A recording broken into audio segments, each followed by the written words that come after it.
What just happened in Washington has sent shockwaves through the political system, and even seasoned insiders are struggling to grasp the scale of it. Donald Trump is reportedly livid after a bipartisan bloc of lawmakers formally called for his resignation, triggering a level of chaos in D.C. not seen in decades. This wasn't a routine political clash or another headline-grabbing controversy.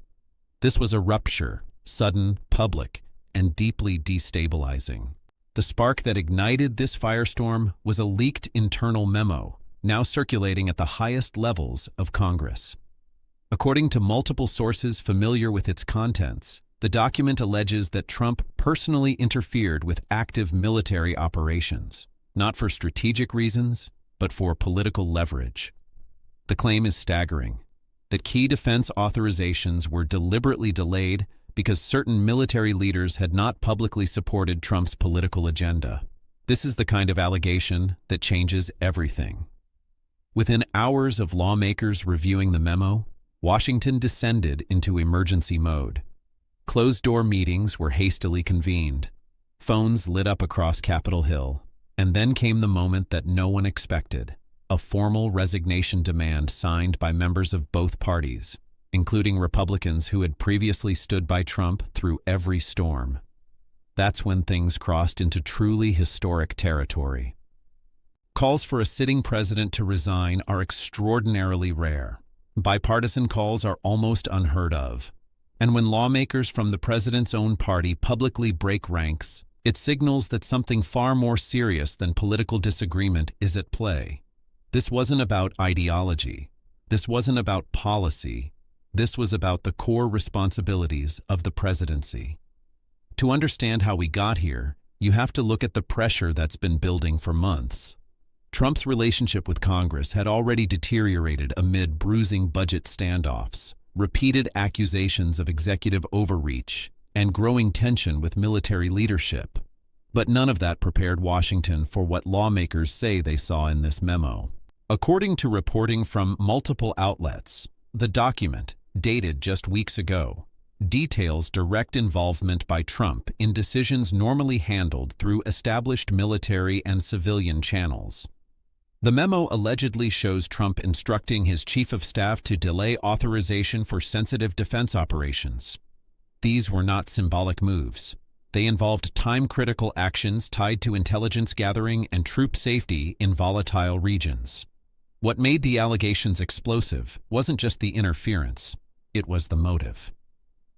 Sources say the memo indicates the delays were linked to Trump's frustration with certain generals who had declined to appear at political events or publicly endorse his leadership. In other words, military readiness was allegedly used as leverage in a political dispute. When members of the House Armed Services Committee reviewed the memo in a secure setting, reactions were immediate and visceral. According to people briefed on the meeting, lawmakers from both parties agreed almost instantly that the issue could not be buried or spun away. This crossed a line that demanded a response. On December 27th, an emergency, closed-door meeting was held. 31 Democrats and 16 Republicans were present. The discussion reportedly lasted hours. At one point, a senior Republican lawmaker warned colleagues that remaining silent would make them complicit. Others reportedly described the memo as one of the most disturbing documents they had seen in their careers. By the end of the meeting, the decision was made. A formal letter demanding Trump's resignation was drafted and finalized. The language was blunt, unusually direct, and unmistakably grave. It accused the president of violating his oath, endangering national security, and subordinating the safety of American service members to personal political interests. When the letter was released publicly the following day, Washington froze. The shock intensified when the demand was read aloud on the House floor, not by a Democrat, but by a Republican committee chairman who had previously defended Trump.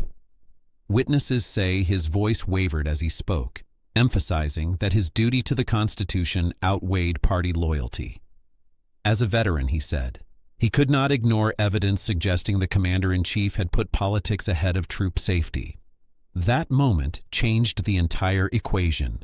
Suddenly, this was no longer a partisan fight that could be dismissed as a witch hunt. The presence of Republicans at the forefront stripped away that defense.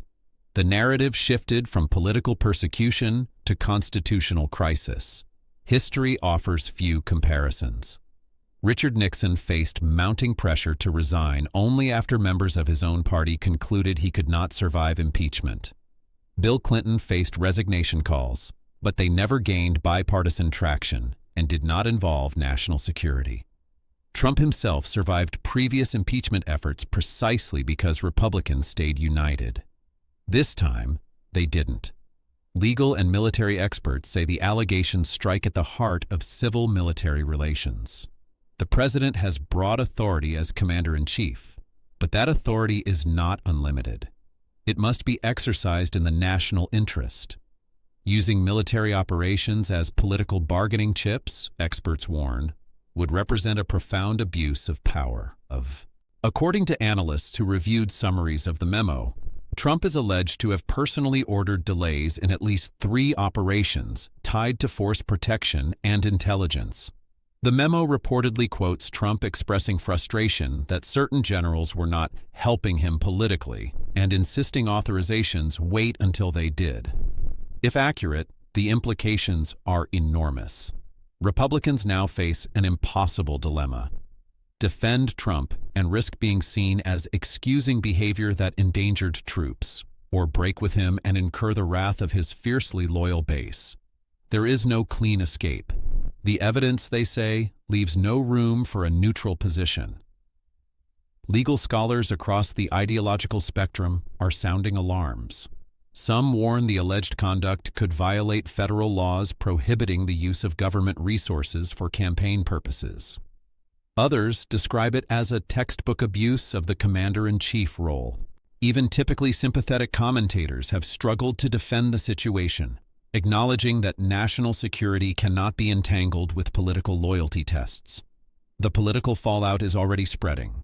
Republican leadership reportedly held emergency calls, split between those urging a full-throated attack on the leak and those insisting the substance of the allegations must be addressed. The party is fracturing in real time.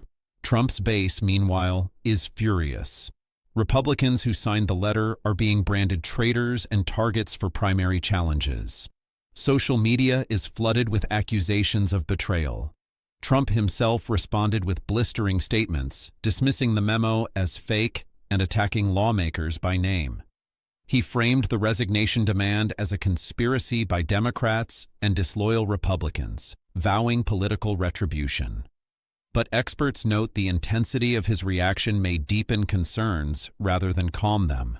At its core, this crisis isn't about one memo or one letter. It's about a fundamental question: can a president use national defense as leverage for personal political gain? If the answer is yes, the consequences for democratic governance are staggering. Right now, more lawmakers are reportedly seeking access to the memo. Additional resignations demands may follow. Investigations are looming, and military families across the country are watching closely. This is no longer a slow-burning controversy. It's a live wire running through the heart of Washington. What happens next could redefine the limits of presidential power and the future of American civil-military relations. Keep watching.